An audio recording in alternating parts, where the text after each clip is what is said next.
Hi guys, welcome back to the barn. Hope you're all well. I've got a matching pair now. I just need to work out what's best to keep in there now, but it took me 3 or 4 hours to do that. Not quite sort the electrics out yet, but I want to, whilst I do that, take that electrics over into the next bay, which is where I have my laser, and also over again into the carport, because eventually I want to have my crosscut station out there. It feels quite big in here now. Glad I've got my little toolbox back in. It's been stood in there for a while. I got rid of this kitchen unit, which for those who saw it was actually the precursor to this Mark 1, if you like, of this unit. I was concerned it was going to feel a bit cramped with these two units up here, but actually it feels okay. I've still got this triangulation to sort out on both sides, but for now I've got a bit of storage up there. Also put a couple of bits up in the roof void, which was always the plan. What I am going to do very shortly is start to build this bench in here, which is probably going to incorporate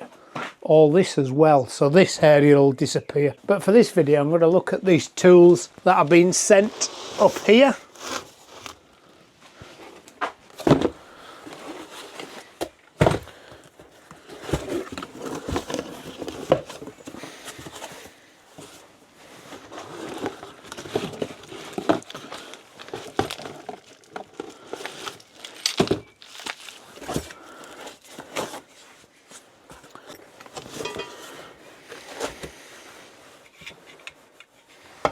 Quite heavy actually, that.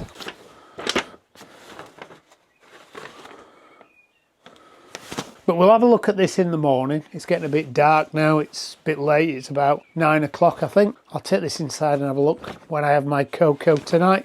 And then tomorrow we'll have a look at this router base, see which routers of mine it fits on, and then we'll put this router sled together. It might just undo all that cleaning up work I've done in here. Router sleds are notoriously dusty. Right, I'll see you in the morning, guys.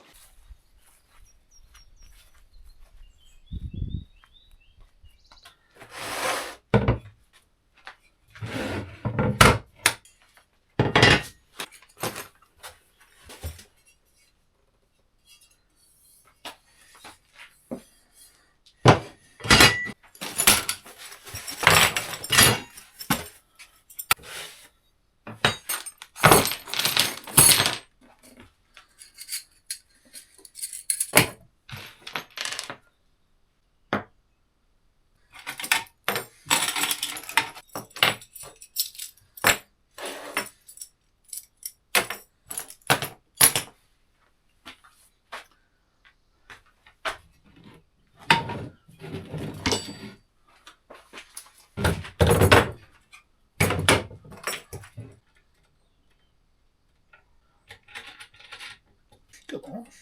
There we go.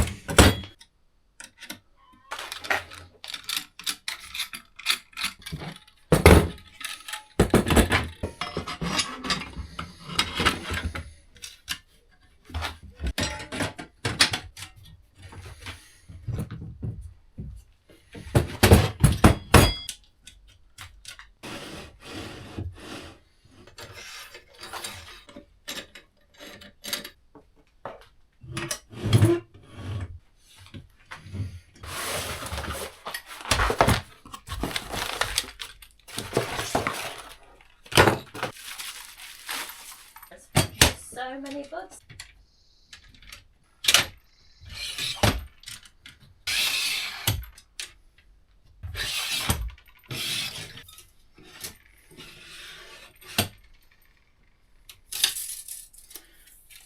$330.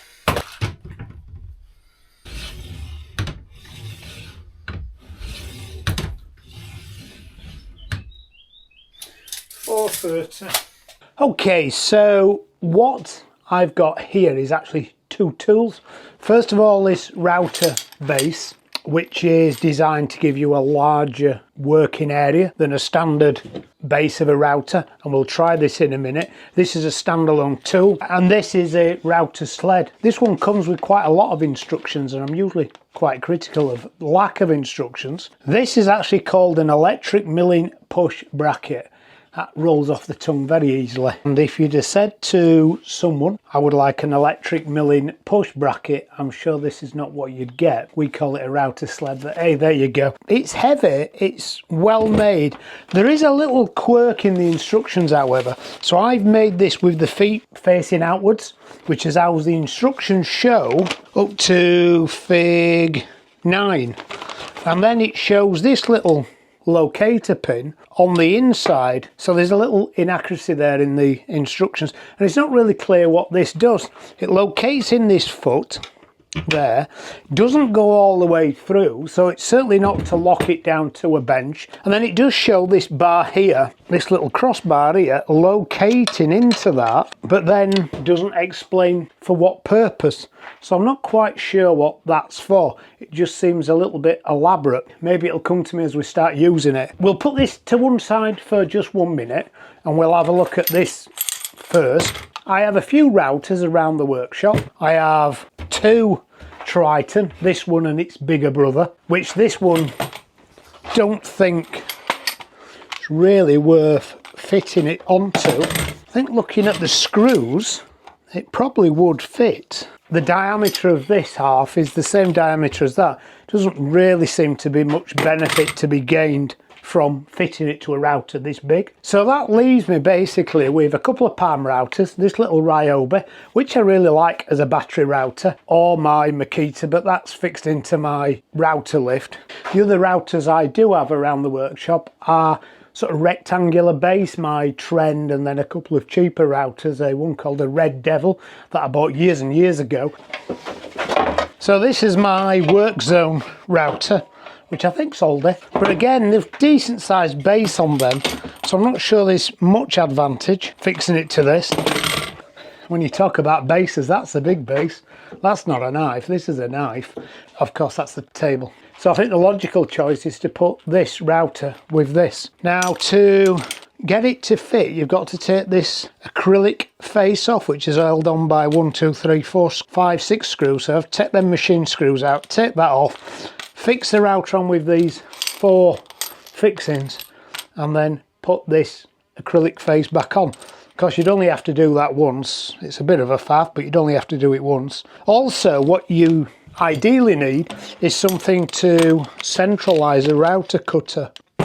This doesn't come with a centralising pin. I do have a centralising pin. It came with this. However, I'm not quite sure where I've put it. I'm going to have to try and find it. The kit's quite straightforward. It's that base, it's an handle, and it's an Allen key, and a little nylon washer. Now, this doesn't come with any instructions, but I think it's quite obvious what you need to do with it.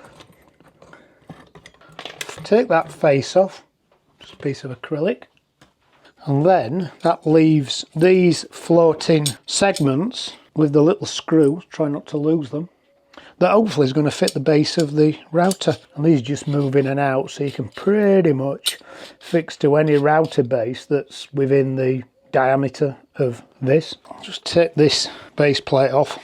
I love this little router. I know Ryobi stuff get a little bit of bad rep every now and again, but I think this little battery powered router, and I run it with my DeWalt batteries with this little adapter, which are fantastic. Buy these pretty much to join any battery to any type of tool. Join a DeWalt battery to a Makita or a Milwaukee to a Festool battery. Actually, I'm not sure if Festool.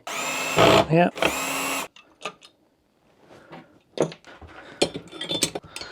Yeah, you certainly wouldn't want to be doing this every time you use your router, but as a one-off setup, it's probably okay.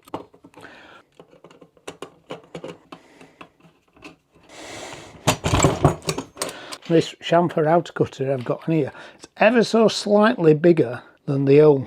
First of all, note to myself, don't plunge all the way through, or else you're going to start shaving off some of the base plate. But secondly, it's actually holding the base plate very central, so actually I'm going to use that as a reference. I don't know whether to have it that way around or so the router's swung round. The handle's going to go there. Let's tighten it up at that and see if I like it that way around. The only thing I don't like about this Ryobi router is the position of the on-off button, and even more so when I've got my huge battery on the top. So actually by having the handle that way around, I'll actually naturally lead my hand to where the on-off button is. I tend to find with this router, I turn it on, then I use it, and then I'm kind of looking around to find the off button, usually because it's hidden under my big battery. I'll leave it that way around for now, see what it feels like. But because I've got this big battery, this, what is it, a 54 volt 6 amp battery on the top, it does make this router a bit rocky, so I think I'm going to enjoy having this on.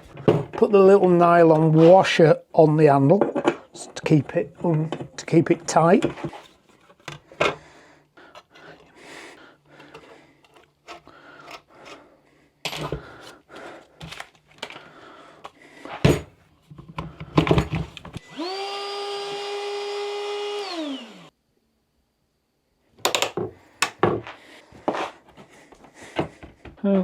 Air protection, right.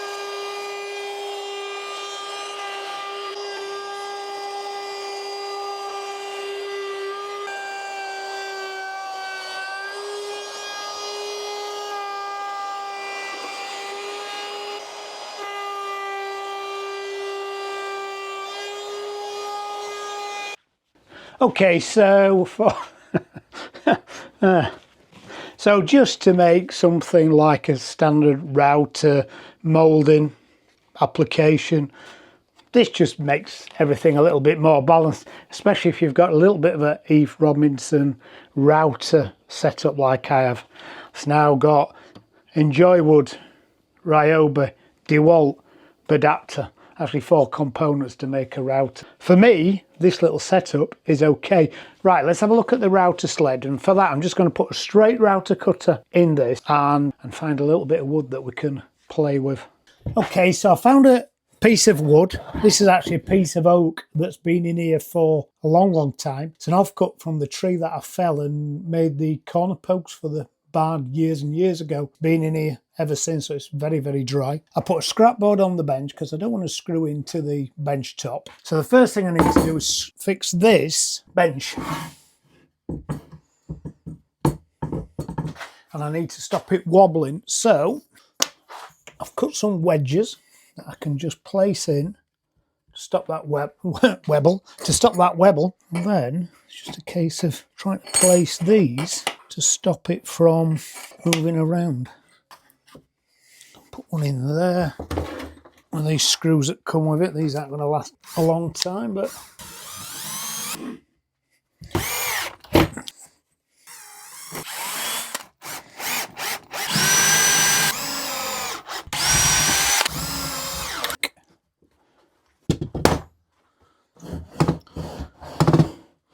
just got a little bit of a collision there on the eye spot, so we'll take that off first. Now I'm going to do this in 2 ways. First of all, I'm going to do it with the Router Sled with this Ryobi routering. I'll just take a little bit off this top, but then I'm going to swap to this bigger router, the Triton router, for 2 reasons. First of all, I have got a bigger cutter for the 1/2 inch router than I have for the 1/4 inch router. So it'll make the job a little bit faster, but also has a dust extraction facility, which my other router doesn't. Now this is going to make a mess. So we'll do a little bit with the Ryobi. I'm going to put my dust mask on and my other bits of PPE on. And the idea is to get the whole thing flat so we can then flip this over and it sits flush on the workpiece, and then we can route to the other side. Or in my case, if I wanted to, I could actually put it through the thickness planer. But we'll assume that people buying this don't have a thickness planer. So this would be a way to get a flat surface so you can reference from. I'll keep it on this high setting for the moment until I run out of plunge depth, and then I'm going to have to undo these, drop it down to the next setting, and then pretty much start again. Just mindful I've got these screws and bits of metal sticking around, so I don't want to hit them.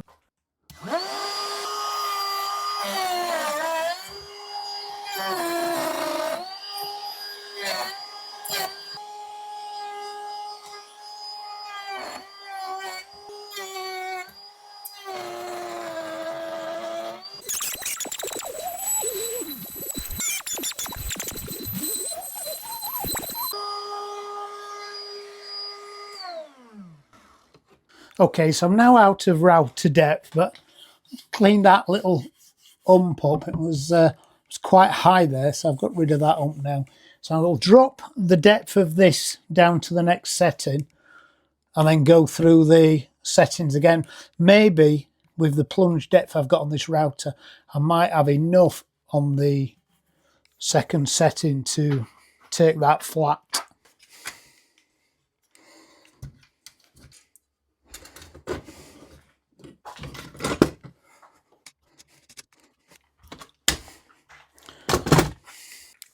So that drops down 20 millimeters.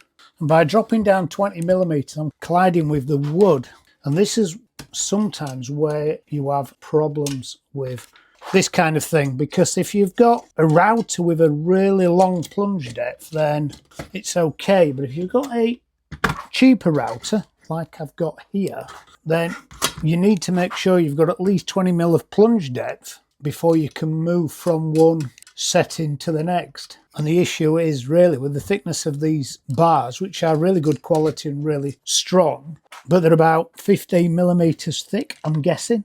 It's actually taking up a lot of your plunge depth. So actually you've only got a plunge depth of about 5 millimeters on your router before you run out of plunge. But there's a little work around them. So we'll have a little bit of a more of a play with this one, and then we'll move on to the bigger router, which I have got more of a plunge depth for the bigger router. Of course, if you're just taking a few millimeters off a board, it's not really going to be much of an issue.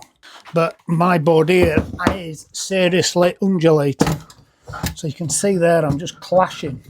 So what I'm going to do is put a bit of a packing under it. This is a little bit of laminate floor. And that way I just get away with it, apart from that corner. But I just need to make sure that when I'm doing it, I'm not going to fall off these packing. In essence, I could do with something a little bit wider. If I'd have had the full length of the laminate floor, I'd have been fan-dabby doozy. Right, let's have another plate.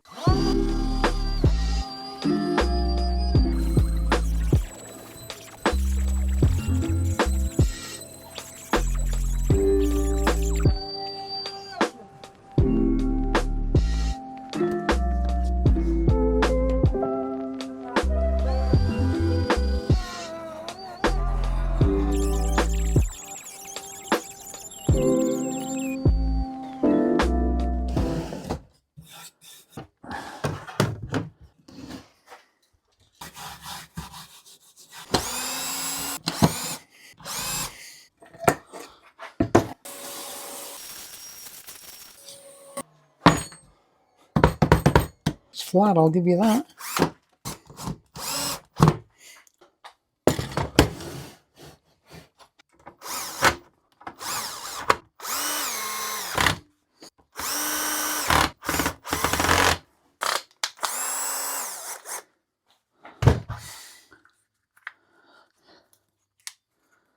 It's witchcraft.